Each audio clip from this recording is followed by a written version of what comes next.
قل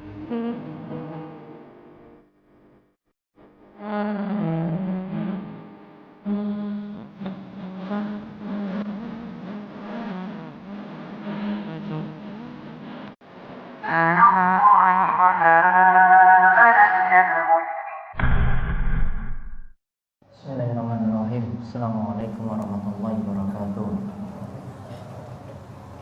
Innal hamdalillah nahmaduhu wa nasta'inuhu wa nastaghfiruh wa na'udzu billahi min shururi anfusina wa min sayyiati a'malina. May yahdihillahu fala mudilla lahu wa may yudlil fala hadiya lahu. Wa asyhadu an la ilaha illallah wahdahu la syarika lahu wa asyhadu anna Muhammadan abduhu wa rasuluh. Allahumma shalli ala nabiyyina Muhammad wa ala alihi wa man tabi'ahum bi ihsan ila yaumiddin. Allahumma inna nas'aluka ilman nafi'a wa rizqan thayyiba wa amalan mutaqabbala.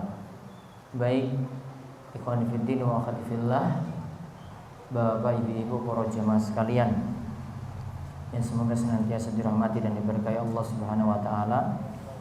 Pada kesempatan malam hari ini di Kamis sore kita akan kembali melanjutkan pembahasan kita dari dua pembahasan, yaitu kitab Al-Azkar dari pembahasan Imam Nawawi yang diambil dari kitab Riyadhus Shalihin. Lalu kita lanjutkan dengan pembahasan fikih dari Manhajus Salikin karya Syekh Abdul Rahman bin Nasir As-Sa'di.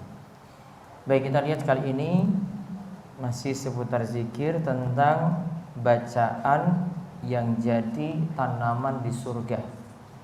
Bacaan yang jadi tanaman di surga. Monggo Mas Yuda baca. Bacaan yang jadi tanaman di surga.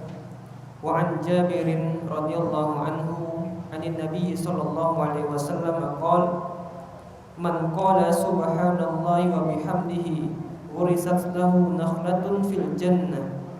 Rawahu Tirmizi wa qala haditsun hasanun.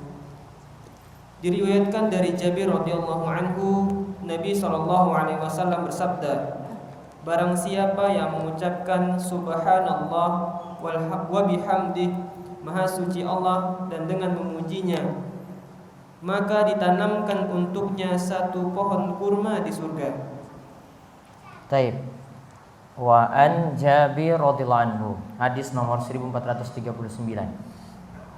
Dari Nabi sallallahu alaihi wasallam, beliau bersabda, mangqal, siapa yang mengucapkan subhanallah wa bihamdi, maha suci Allah dan segala pujian untuknya, gurisat lahu nakhlatun fil jannah, maka ditanamkan untuknya satu pohon kurma di surga. Maka akan ditanamkan untuknya satu pohon kurma di surga. Hadis ini kata Imam Nawawi, rawahu Tirmizi wa qala hadisun hasanun. Hadis ini diriwayatkan oleh Imam Tirmizi, ia mengatakan hadis ini hasan. Dan kesimpulan dari Syekh Salim bin Aid Al-Hilali menyatakan bahwa hadis ini sahih dengan syawahidnya, dengan penguat-penguatnya.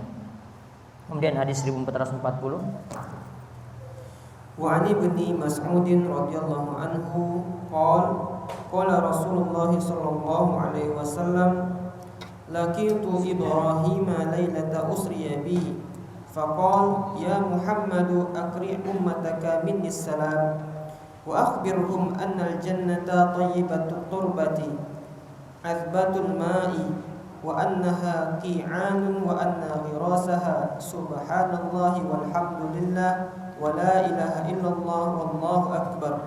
Rawahu Tirmizi wa qala haditsun hasan. Ibnu Mas'ud radhiyallahu anhu berkata, Rasulullah sallallahu alaihi wasallam bersabda, aku bertemu Ibrahim pada malam aku diperjalankan Isra Mi'raj.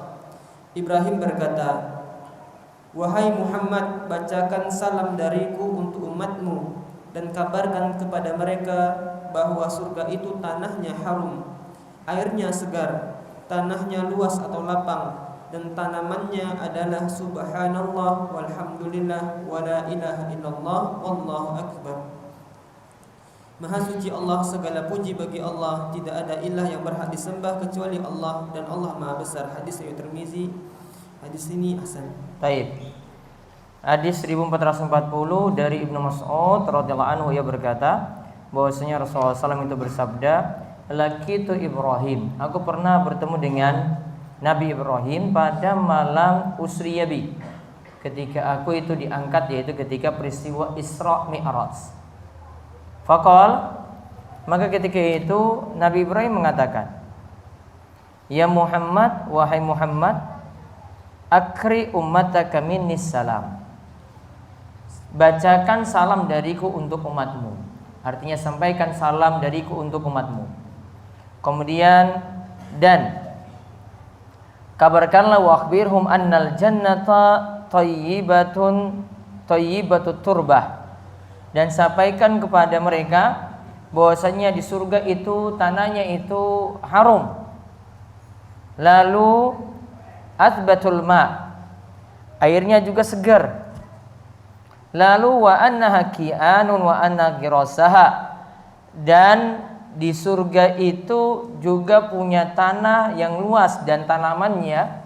Jadi ada tanah di surga, namun tanamannya adalah dari bacaan subhanallah walhamdulillah wala ilaha illallah wallahu akbar. Rawahu Tirmizi. Hadis ini diriwayatkan oleh Imam Tirmizi. Dan Imam Tirmizi mengatakan hadis ini hasan. Syekh Salim bin Aid Al-Hilali juga mengatakan hadis ini hasan dengan syawahidnya, yaitu penguatnya. Sekarang kita lihat faedah hadis yang ada. Faedah yang pertama, berzikir kepada Allah sebab masuk surga. Berzikir kepada Allah sebab masuk surga. Jadi karena amalan kita itu masuk surga. Namun bukan maksudnya amal itu jadi gantian untuk surga. Jadi dibedakan kalau kita sebut karena amalan itu kita masuk surga, itu berbeda dengan kalimat surga itu dibayar dengan amalan. Karena kalau surga dibayar dengan amalan, tidak ada bandingannya amalan kita untuk memasuki surga Allah Subhanahu wa taala. Namun kalau kita sebut karena amal ini kita masuk surga, iya tepat. Namun dari amal ini kita dapat rahmat Allah, dengan rahmat Allah lah yang nantinya akan membuat kita itu masuk dalam surga. Kemudian yang kedua, faedah yang kedua, semakin banyak seseorang berzikir kepada Allah, semakin banyak ia menanam tanaman di surga. Nah, ini faedah zikir diantaranya. Kalau orang itu rajin zikir, diantaranya dengan bacaan yang tadi disebutkan subhanallahi wa bihamdi, atau dengan bacaan yang kedua subhanallah walhamdulillah wala ilaha illallah wallahu akbar, maka makin banyak zikir, makin banyak tanaman yang ia tanam di surga. Terus yang ketiga, sifat surga adalah tanahnya harum, airnya segar, sedangkan tanamannya adalah kalimat thayyibah, yaitu zikrullah. Di surga punya sifat yang disebutkan dalam hadis ini sebagian sifat surga saya disebutkan, yaitu mengenai keadaan tanahnya itu harum, mengenai airnya itu segar, mengenai tanamannya itu tumbuh dari bacaan zikir, yaitu kalimat thayyibah, bacaan zikir kepada Allah, kalimat thayyibah. Terus yang keempat, hadis ini mendorong kita untuk memperbanyak zikir agar semakin banyak tanaman di surga. Nah, hadis ini sekaligus motivasi sebagaimana judul bab, untuk mendorong kita semakin banyak berzikir kepada Allah. Karena semakin banyak berzikir, makin banyak tanaman kita di surga. Terus yang kelima, adanya mukjizat Isra Mi'raj. Adanya mukjizat Isra Mi'raj. Berarti peristiwa Isra Mi'raj sebenar adanya. Namun kapan tanggal terjadinya, wallahu alam, tidak diketahui secara tepat, sehingga kita tidak bisa pastikan kapan Isra Mi'raj itu terjadi. Pokoknya kita yakini saya terlebih dahulu Isra Mi'raj itu ada. Dan itu suatu mukjizat pada Nabi sallallahu alaihi wasallam. Lalu Isra Mi'raj juga memiliki pelajaran-pelajaran penting yang lainnya. Di antaranya karena Isra Mi'raj itu Nabi SAW itu diangkat ke langit menghadap Allah Subhanahu wa taala, menunjukkan Allah itu di atas sana. Bukan Allah itu di mana-mana. Kalau Allah itu di mana-mana, enggak perlu Nabi SAW capek-capek melakukan Isra dan Mi'raj. Ya, ini paling mudah sekali untuk menjelaskan dari sisi pendalilan. Ya, kalau kita ditanya itu di mana Allah, lihat saja pada peristiwa Isra Mi'raj. Isra Mi'raj menunjukkan sangat-sangat jelas bahwasanya Allah itu berada di atas seluruh makhluknya. Maka Nabi SAW diangkat ke langit sana untuk menerima wahyu ketika itu, perintah sholat 5 waktu.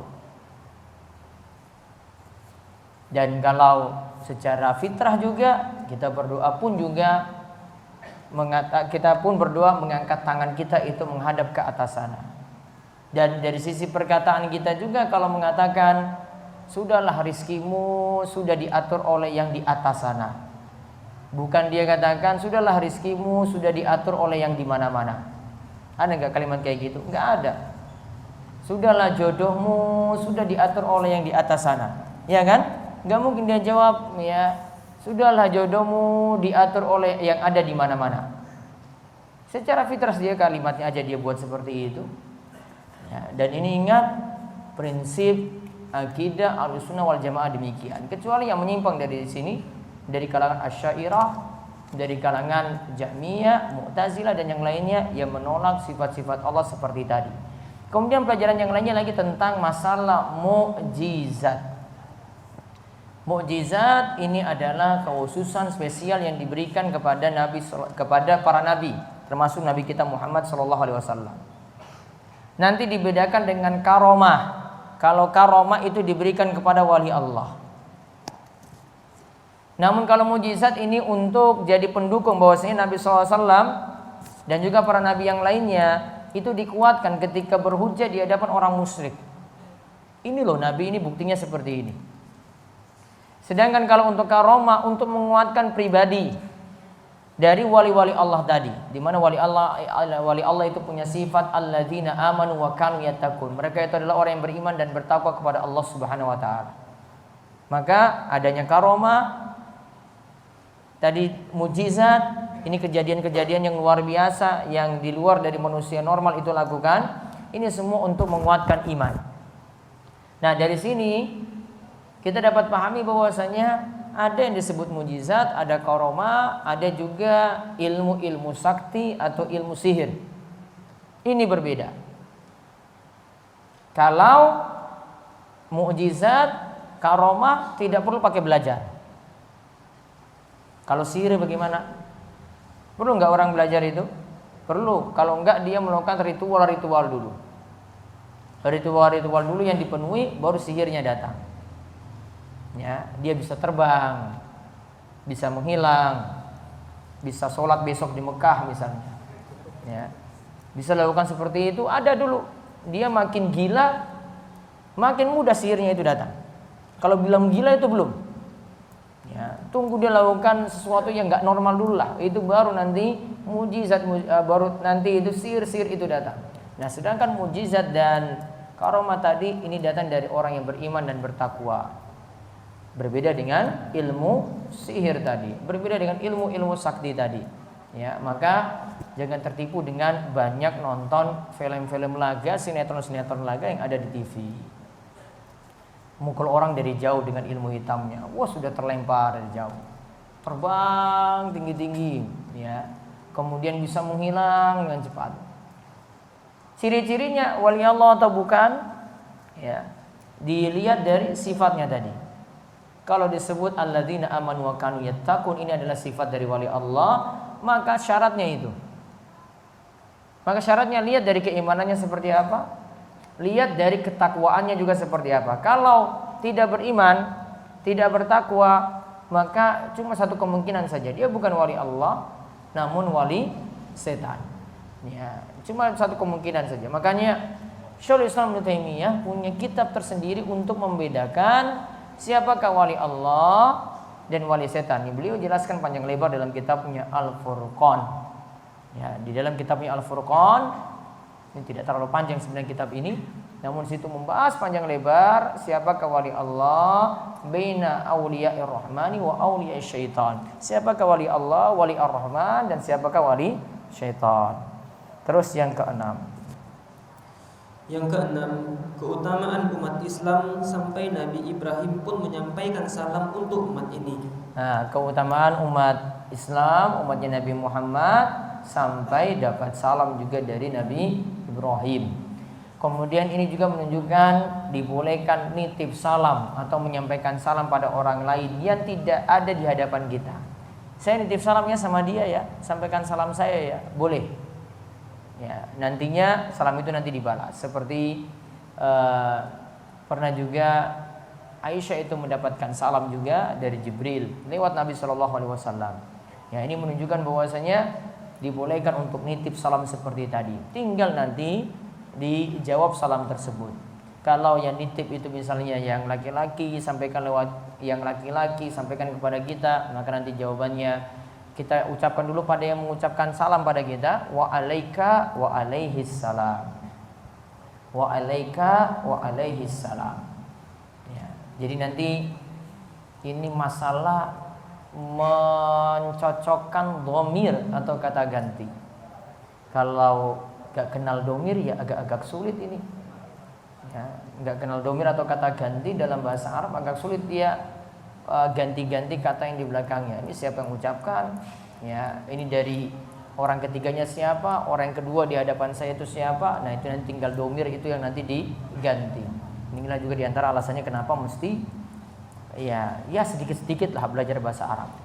Ya, kalau nggak mau belajar banyak-banyak, sedikit-sedikit lah tahu kosakata lah. Ana, antum, huwa, humahum, hiya, humahunna, anta, antuma, antum, anti, antuma, antunna, ana, nahnu. 14 dhamir itu dipelajari.